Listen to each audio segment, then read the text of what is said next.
Shalom saudara-saudara yang dikasihi Tuhan, jumpa lagi dengan saya dalam pesan pastoral hari ini. Tuhan memberi kita telinga untuk mendengar. Melalui telinga kita bisa mendengar apa yang dikatakan oleh orang lain. Kita bisa mendengar hal-hal yang baik dan juga hal-hal yang tidak baik. Hal yang baik yang perlu kita dengar setiap hari adalah firman Tuhan. Namun sayang, ada banyak orang mau mendengar firman Tuhan tetapi tidak mau melakukan firman Tuhan dalam hidupnya sehari-hari, atau mengatakan firman Tuhan itu mudah untuk didengar, namun sulit untuk dilakukan dalam hidup sehari-hari. Sehingga mereka akhirnya tidak mau melakukan apa yang dikatakan oleh firman Tuhan.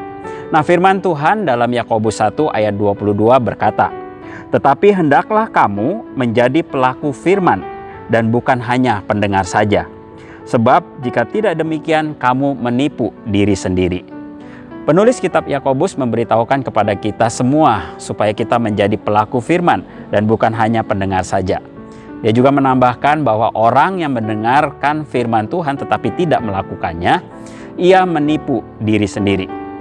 Maka kadang kita lihat ada orang yang kelihatan baik di gereja, mendengarkan firman Tuhan dengan sungguh-sungguh, memuji Tuhan dengan sungguh-sungguh, tetapi setelah keluar dari gereja atau di kehidupan nyata tidak mencerminkan seorang anak Tuhan yang baik.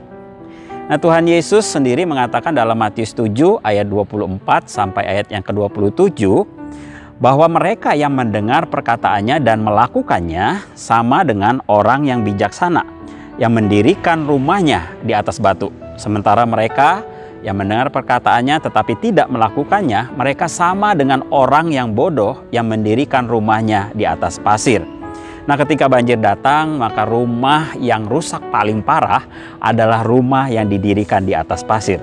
Jadi di sini Tuhan Yesus menginginkan setiap orang percaya untuk menjadi pelaku firman, bukan hanya pendengar saja.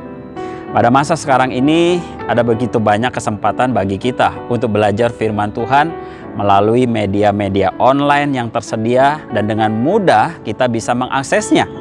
Namun, jangan sampai itu semua kita ikuti hanya untuk memenuhi pengetahuan kita saja. Dan karena merasa tahu banyak, akhirnya kita suka menghakimi orang lain. Tidaklah demikian bagi anak-anak Tuhan. Biarlah setiap firman Tuhan yang kita dengar itu bisa menumbuhkan iman dan kedewasaan kerohanian kita, serta kita bisa melakukannya di dalam hidup kita sehari-hari. Dan firman Tuhan yang kita pelajari itu bisa mengubah hidup kita lebih baik lagi. Karena tidak sedikit orang percaya yang hanya menjadi pendengar saja, tetapi untuk menjadi pelaku firman sangat sulit. Bahkan ada juga orang yang pandai mengajarkan firman Tuhan kepada orang lain, tetapi ternyata mereka tidak melakukan apa yang mereka ajarkan. Nah, bagaimana dengan kita? Mari kita belajar hidup dengan jujur di hadapan Tuhan, sehingga semakin hari kita adalah termasuk orang-orang yang tidak hanya menjadi pendengar firman Tuhan saja, tetapi juga menjadi pelaku firman. Karena itu, milikilah sikap rendah hati yang mau diajar dan mau terus belajar. Dan mintalah pertolongan Roh Kudus untuk memimpin kita belajar melakukan firman Tuhan yang kita dengar dan kita ajarkan kepada orang lain. Kiranya Tuhan memberkati kita semua. Amin.